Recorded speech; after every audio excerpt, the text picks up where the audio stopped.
Femme vertueuse, femme de valeur, nous allons découvrir ce matin une femme, Ghislaine Nula-Pourer. Ghislaine, bienvenue dans ton émission, dans notre émission, et je vais te permettre de saluer les auditeurs. Je dis bonjour à tous les auditeurs. Et puis, je remercie l'équipe Femmes Vertueuses, Femmes de Valeur de m'avoir invitée à ce merveilleux programme. D'accord. Ghislaine, nous n'allons pas faillir, j'ai envie de dire, à ce que nous faisons d'habitude. Nous aimons demander donc à nos invités de se présenter. Et en plus, nous leur demandons de se replonger vraiment très loin dans leur passé. Qui étais-tu, petite fille?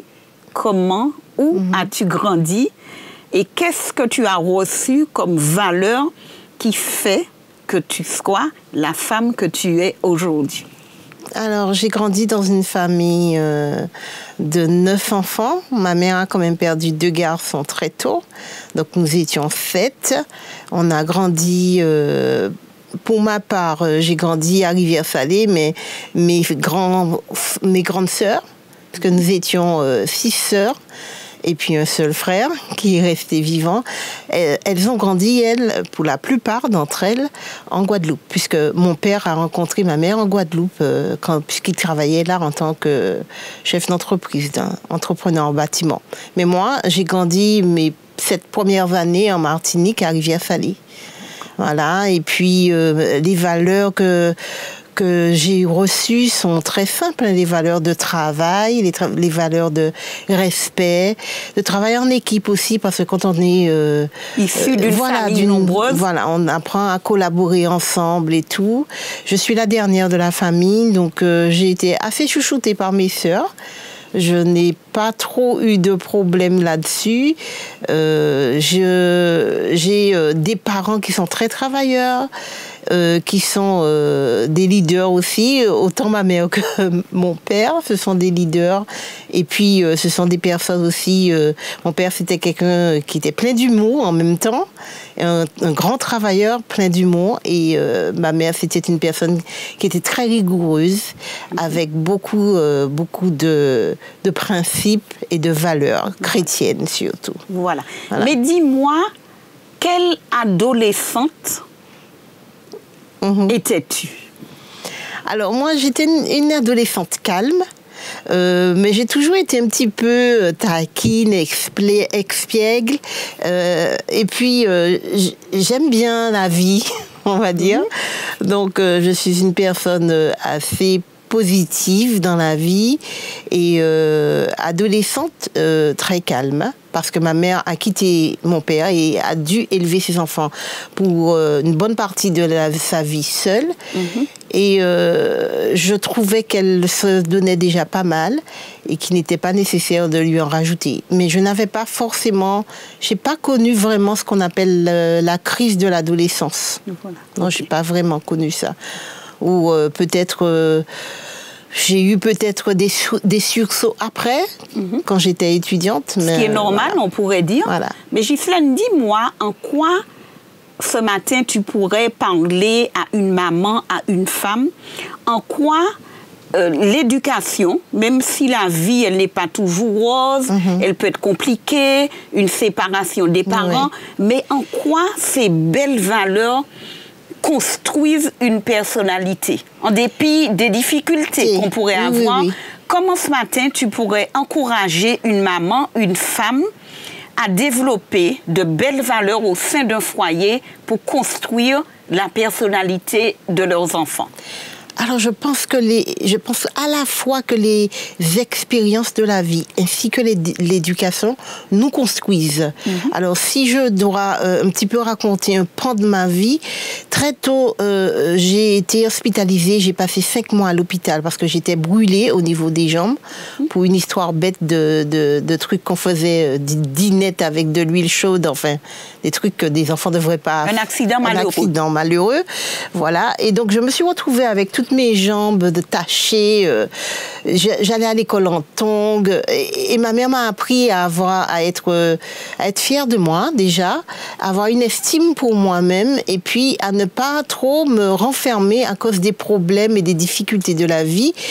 L'autre chose aussi que j'ai vécue qui m'a aussi aidé à surmonter certaines choses, c'est que j'avais à la fois deux choses qui étaient très difficiles à ce moment-là à vivre en tant qu'enfant. C'est que je parlais sur le bout de la langue et à l'école, on se moquait tout le temps de moi, surtout au primaire. Et puis, au CP, j'ai eu une année de CP très difficile parce qu'on m'a forcé à écrire de la main droite et ça a été catastrophique. Ça m'a renfermée complètement. Toute mon année scolaire a été presque... ça a été un échec. Et c'est en fin d'année scolaire que mon institutrice a vu ma mère. Elle lui a expliqué le problème. Et ma grande sœur, qui était à la fac à ce moment-là, m'a repris et m'a aidé à écrire de la main gauche, puisqu'on ne m'apprenait pas à écrire de la main gauche. Et je suis gauchère. Donc, du coup, grâce à elle... Voilà, une contrariété qui a failli bousiller toute ma scolarité. Voilà. C'est surtout ça. Et grâce à elle, j'ai repris confiance en moi. Et je suis repartie et je n'ai pas redoublé le CP. Et puis, j'ai continué, voilà, très sûre de moi, de la main gauche. Et quand les maîtres ou les maîtresses voulaient me faire non, je suis gauchère, j'écris de la main gauche. Parce que c'était à un moment, il fallait absolument, je ne sais pas pourquoi, écrire de la main droite. Petite fille, tu as rêvé d'être qui? Je veux parler socialement, je veux parler professionnellement et peut-être aussi tu as rêvé d'un type de famille, de ce bel homme qui viendrait donc te conter fleurette et si ça se trouve aller plus loin. Alors, mes rêves, j'avais beaucoup de rêves professionnels. J'ai toujours voulu être enseignante, institutrice, maîtresse des enfants à maternelle. Voilà. J'aime beaucoup jouer avec les enfants. Jusqu'à présent, j'ai pas perdu ça. Donc, je voulais être maîtresse. Et puis, quand je suis arrivée vers la classe de terminale à peu près, j'ai voulu être journaliste. Ça m'intéressait énormément. Et d'ailleurs, je suis même allée me renseigner auprès d'une sœur qui était journaliste à ce moment-là. Et le seul problème, c'est que l'école où je devais aller, il y avait cours le samedi tout le temps. Et pour ne pas trop embêter ma mère, puisqu'on devait partir à l'étranger, ma sœur et moi, puisqu'on était au même niveau scolaire, je me suis dit, je vais plutôt me tourner vers les langues, parce que j'aimais beaucoup les langues étrangères. Donc, j'ai étudié les langues étrangères, l'anglais, l'espagnol et l'allemand, au lieu de faire l'école de journalisme, mais en lien avec la communication et les médias. Et finalement, tu as fait quoi? Alors finalement, j'ai été enseignante finalement. Je suis partie en Angleterre et j'ai commencé. J'ai été là pendant quelques années. Et puis ensuite, je me suis orientée vers des études d'anglais. Et puis j'ai préparé l'année d'enseignement là-bas, en Angleterre, des langues étrangères. Le français et l'espagnol en tant que langue étrangère. J'y ai enseigné quelques années, puis après, je suis revenue ici. Ok, donc un métier de communication, où tu es en contact donc, avec les jeunes. Comment tu vis ce contact, dans l'exercice même, j'ai envie de dire, de ton métier, tu as retrouvé le côté communication, puisque tu as dit que tu voulais être journaliste. Comment tu vis ton métier professionnellement? Alors, j'aime beaucoup mon métier, j'aime beaucoup les jeunes. J'enseigne dans un lycée, un lycée professionnel, avec des jeunes à partir de 16 ans et plus. Et j'aime beaucoup enseigner l'anglais. Déjà, c'est une langue que j'aime beaucoup. Donc, enseigner l'anglais, c'est vraiment, ça fait partie d'une de mes missions. Autant que faire se peut, je l'enseigne à qui veut. Et j'aime beaucoup cela. J'aime le contact avec les jeunes. Parce que les jeunes sont d'une certaine authenticité que j'apprécie. L'authenticité, c'est une des valeurs que j'apprécie aussi. Et donc, j'aime beaucoup mon métier. D'accord. J'aime beaucoup mon métier. Voilà. Belle revanche, j'ai envie de dire. On a pu se moquer de toi parce que tu parlais au bout de la langue finalement. Mais tu es enseignante, donc métier de communication, métier de langue, j'ai envie de dire, sans jeu de mots, on va le dire finalement. Est-ce que tu pourrais me dire, tu as parlé de ta maman, donc tu as parlé d'une vie spirituelle. Est-ce que tu peux me parler un peu de cet aspect? À partir de quel moment donc tu aurais donc connu, rencontré Dieu et ta maman elle-même? Est-ce que vous êtes née dans un cercle spirituel? Alors ma mère était une personne très très pieuse. Elle a grandi à l'église catholique et elle a pendant des années vécu dans un milieu très pieux. Oui, elle était pratiquante. Elle était pratiquante. Et puis, à Rivière-Salée, elle a fait la rencontre d'une sœur de l'église de Rivière-Salée. Je peux dire son nom, sœur Claveau. Et c'est avec elle elle a rencontré, elle a fait une nouvelle rencontre avec Jésus. Okay. Et à ce moment-là, j'étais pas encore née, mais quand j'ai connu ma mère, quand j'ai grandi avec elle, j'ai connu une femme pieuse, chrétienne, pratiquante, et puis une personne qui aimait beaucoup Jésus.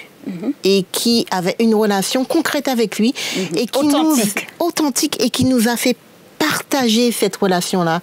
Parce qu'elle nous disait, quand on avait des problèmes ou des soucis d'enfants ou d'adolescents, elle nous disait, demande à Dieu, parle à Jésus, tu verras, il va te répondre. Et je me rendais compte qu'en fait, Dieu me répondait. Tu l'as donc expérimenté? Je l'ai expérimenté, surtout au lycée, quand j'ai dû aller voir le proviseur, parce que j'avais l'oral d'allemand en terminale, le sabbat. Et je suis allée le voir pour lui demander si c'était possible de changer, voilà. Et la conversation que j'ai eue avec lui, il m'a dit, oui, mais pourquoi vous voulez... Et c'est là que j'ai dû vraiment parler de ma foi pour la première fois. Tu as dû témoigner. Voilà, j'ai dû témoigner. Voilà. Ghislaine, j'ai toujours envie de demander à partir de quel moment on sort donc de cet évangile de procuration et que vraiment on fait sa propre expérience avec Dieu. À quel moment tu as vraiment expérimenté l'amour de Dieu et que tu es rentré donc dans ton cheminement personnel avec lui? Alors, je crois que pour moi, ça a été progressif. C'était un petit peu à chaque fois, Chaque expérience m'a appris à savoir que je pouvais compter sur quelqu'un. Et l'expérience dont je t'ai parlé, ça a été le moment déterminant.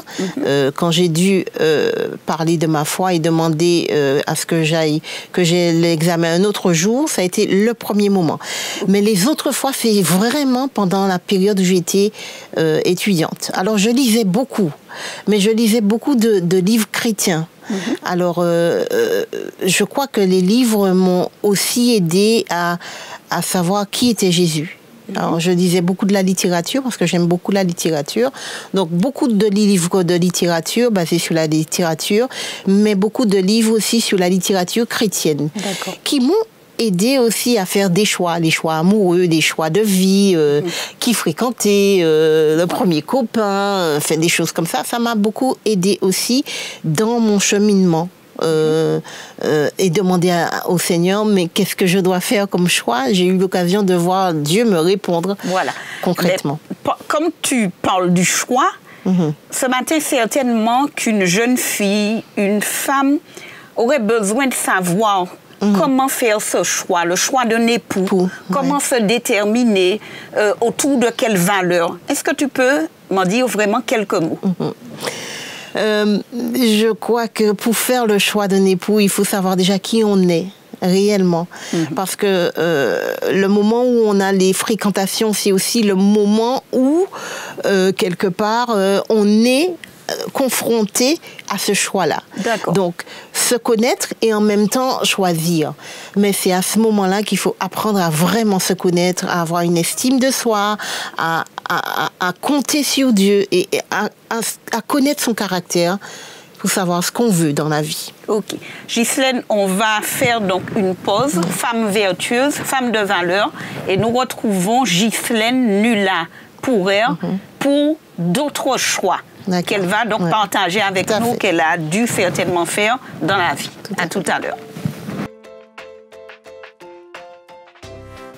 Femme vertueuse, femme de valeur, nous retrouvons notre invitée Ghislaine qui nous parlait donc des choses à prendre en considération pour faire des choix éclairés.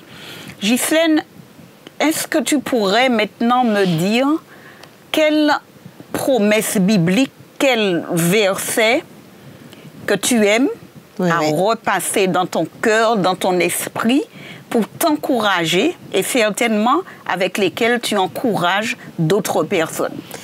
Alors, le verset biblique que j'aime, je n'ai pas la référence en tête. Il me semble que c'est 2 Corinthiens 10, verset 11, où Dieu nous dit qu'aucune épreuve nous est donnée au-dessus de nos forces. Et quand l'épreuve va venir, en fait, il va nous donner les moyens d'en sortir. Alors, j'ai un petit peu paraphrasé le verset, mais c'est à peu près ça. J'ai bien compris et je m'accroche donc à cette branche pour te demander si tu pouvais ce matin nous relater une expérience forte qui t'aurait justement déterminé à poursuivre et à t'ancrer donc dans ta relation avec ton Dieu.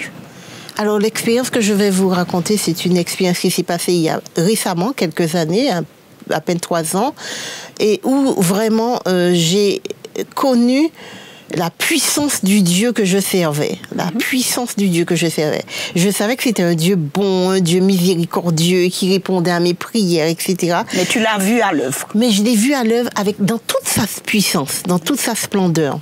Mais avant cette expérience, il m'avait déjà encore rapproché encore plus près de lui lors de la mort d'un ami. Une mort assez brutale et où j'avais vraiment du mal à vivre le deuil, à me relever. J'avais des problèmes d'insomnie, je ne dormais pas et j'avais du mal à travailler parce que je n'arrivais pas à dormir. Et un jour, je me suis mise au pied de mon canapé et j'ai parlé à Dieu pendant des heures, dans les larmes, dans la tristesse. Et j'avais vraiment l'impression que Dieu est descendu et m'a entourée de ses bras et m'a écoutée. Je sentais comme une main qui se posait sur moi et qui me disait « Je suis là, je ne vais jamais t'abandonner ». Et j'ai eu cette assurance pendant des années. Alors c'est vrai que ce moment est arrivé quelques 7 années avant ma maladie, mais ça m'a confortée, enracinée dans le fait que je pouvais compter sur Dieu. Et c'était important, ça m'a vraiment beaucoup aidé parce que lorsque je suis allée, alors on était en pleine situation de la Covid, surtout au tout début de la Covid où il n'y avait pas de test, et j'avais des symptômes qui étaient proches de celles qu'on pouvait avoir quand on était atteint de la maladie. Donc je suis allée voir le médecin, c'était 1 mois au début du confinement. Et le médecin m'a dit, c'est vrai que vous avez, ça ressemble, mais en même temps, je ne suis pas sûre. Alors, ce qu'on va faire, on va vous faire suivre par les médecins du SAMU qui m'appelaient tous les matins. Tous les matins et tous les soirs, pour savoir comment j'étais. Ils écoutaient ma respiration, ils m'écoutaient parler pour savoir comment ça allait. Et puis un jour, en milieu de la semaine, je discutais avec mon mari et il me dit, mais Ghislaine, j'ai l'impression que ta respiration est saccadée et que tu as du mal à respirer. Tu te sens bien, ça va. Je lui dis, c'est vrai que je sens que je fais beaucoup plus d'efforts pour respirer. Il me dit, non, mais on va pas attendre. Hein. On appelle tout de suite le SAMU. On a appelé le SAMU tout de suite, qui était déjà au courant, et ils sont venus dans les 10 minutes après, ils étaient à la maison. Ils m'ont emmené dans le service qui était dédié à ça. Voilà. Et puis... il y a eu d'autres investigations. Ils ont fait d'autres investigations et à la fin, au bout de la nuit, ils ont fait un scanner. Et puis, ils sont revenus vers moi quelques heures après, au petit matin, en me disant que le scanner révélait que je n'avais pas la Covid, mais qu'il y avait quelque chose au niveau de mon poumon. Il fallait investiguer encore plus. Donc, elle m'a donné... Est-ce qu'on est paniqué à ce moment, Ghislaine? À ce moment-là, non. On se pose pas trop de questions, non? Non, pas trop de questions. Je me suis dit, à ce moment-là, ouf, j'ai pas la Covid. Voilà. C'était ça, quoi, voilà. Puisque les gens mouraient à ce moment-là. Et j'ai plutôt dit ça. Et quand je suis allée quelques mois plus tard, après le confinement, faire les examens, c'est là que j'ai commencé à m'interroger, parce que d'examens, on m'envoyait à d'autres examens faire ça. J'ai passé en fait près de 4 mois à faire des examens, dont 2 qui m'ont inquiétée. C'est que le pneumologue m'a dit il va falloir partir en Guadeloupe faire au cyclotron. Le cyclotron, pour moi, c'est toujours lié gros cancer. Voilà. Donc j'ai vraiment dit, oh là là là là, ça commence à devenir sérieux.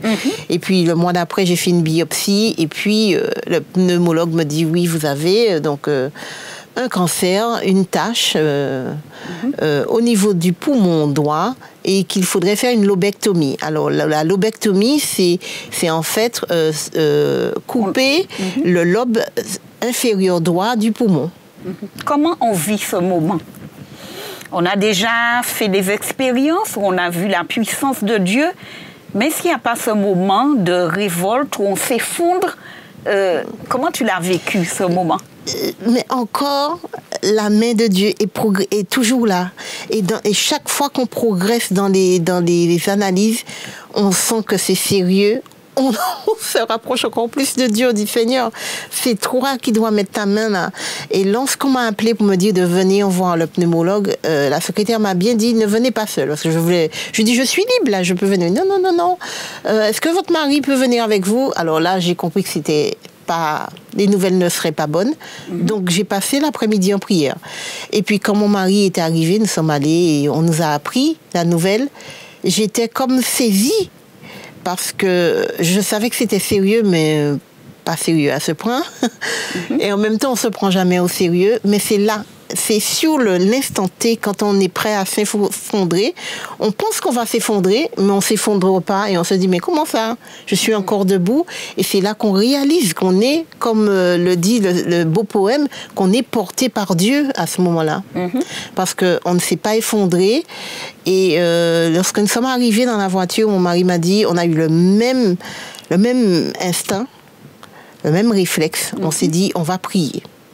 Et on a prié dans la voiture et dès cet instant, j'ai su que Dieu était avec moi. Et Ghislaine, comment dans ces moments on apprécie la présence de quelqu'un, d'un époux, d'une amie? Est-ce que tu pourrais ce matin aussi dire à nos amis combien il est important d'être entouré? Bien entouré. C'est, je bénis Dieu. Bon, j'ai toujours béni Dieu pour mon mari. Hein. C'est un ami. Il a toujours été un compagnon de prière. Et il l'a été encore plus à ce moment-là. Et c'est quelqu'un qui, durant sa pause dans la journée, il m'envoie des SMS ou bien il fait des enregistrements vocaux de la prière qu'il a faite à Dieu pour moi. Et je trouve qu'il est vraiment... dès que je parle de ce que Moïse est pour moi... je suis très émue parce que je sais que c'est quelqu'un sur qui je peux compter. Il est un ami, il est un infirmier, il est quelqu'un qui est à l'écoute, il est très sensible, il a une sensibilité un peu féminine, je veux dire. Il comprend, il écoute et c'est très précieux à ce moment-là. J'ai eu aussi le soutien de mes sœurs qui ne sont pas directement physiquement en Martinique, elles sont en Guadeloupe, mais elles ont été très présentes et nous avons donc décidé de prier tous les jeudis soirs. On a fait un groupe WhatsApp et on a commencé à prier tous les jeudis soirs, 2 mois avant l'opération. Et ça a été un moment, c'est un moment bénéfique parce que 3 ans après, on continue de faire la même chose. Tous les jeudis soirs, on prie. Alors, de 4 personnes, on était 4. Il y avait Moïse, moi-même et mes 2 sœurs. Nous sommes maintenant 7 dans le groupe. Et vous persévérez. Et on persévère. Et surtout, Dieu fait des miracles. Dieu est puissant. Autant il m'a... Alors, on va revenir sur la maladie tout à l'heure. Oui, mais grâce à ce groupe, j'ai une de mes sœurs qui avait quitté l'église depuis... qui avait abandonné la foi depuis plus de 20 ans. Et... qui avait sa foi avec Dieu, mais qui était en mode un peu stand-by, et puis qui a repris sa course chrétienne grâce à ce moment-là. On lui a demandé, on l'a invité à nous rejoindre le jeudi soir. Jusqu'à présent, elle y est. Et c'est un plaisir de savoir qu'elle a repris sa course chrétienne avec Dieu. Et nous sommes là. Et je pense que souvent, je dis, ma mère est décédée 5 mois avant mon mariage, mais elle a été pour moi toujours un pilier, un socle. Donc elle nous a toujours demandé d'être ensemble. Et je dis, elle est tellement aimée d'être là et voir ses enfants-là. Mais les graines qu'elle a semées voient quand même leur réalisation et j'imagine que ça te fortifie. Mais parle-nous un peu de l'épilogue de cette opération, de cette maladie. Alors, pourquoi j'ai dit que j'ai vu la puissance de Dieu durant ce moment-là? il a tout fait. C'était lui le chef d'orchestre. Alors, il a choisi le moment où la maladie se déclarait grâce à une autre maladie. C'est incroyable. Ben oui. Parce que s'il y avait des tests pour le Covid, on n'aurait pas su que j'étais malade. On n'aurait pas fait de scanner. Et deuxièmement, il a choisi aussi le médecin pour moi. Parce que lorsque on m'a annoncé la maladie, le pneumologue m'a dit, on ne sait pas quand est-ce qu'on pourra vous opérer parce qu'on n'a pas de professeur en ce moment. Celui qu'on avait est parti et on est en train d'investiguer.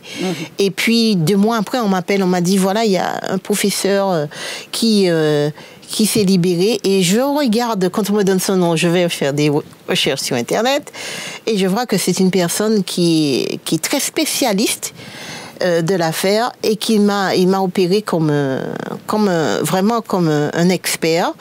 J'ai eu les plus belles techniques, on va dire, médicales à ma disposition, puisque je n'ai eu que 2 points sur le côté, avec des bras articulés, on m'a opéré. Et je crois que c'est Dieu qui l'avait choisi, puisque après, il m'a suivi à l'hôpital et il m'a dit, je vais devoir vous laisser, vous n'allez pas être suivi par moi, c'est quelqu'un d'autre qui m'a suivi.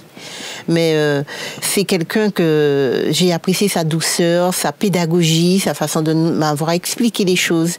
Et il était vraiment expert dans son domaine. Ok.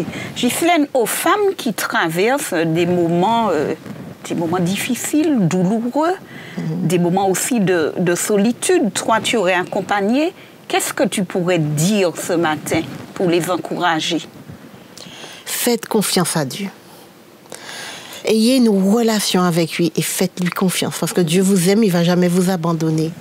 Moi je dis que quand je regarde comment Dieu a pris les choses en main, c'est grâce à lui qu'on a pu découvrir. Le professeur qui m'a opéré m'a dit, madame, à ce stade de votre cancer, j'étais au plus petit stade, il m'a dit, à ce stade, c'est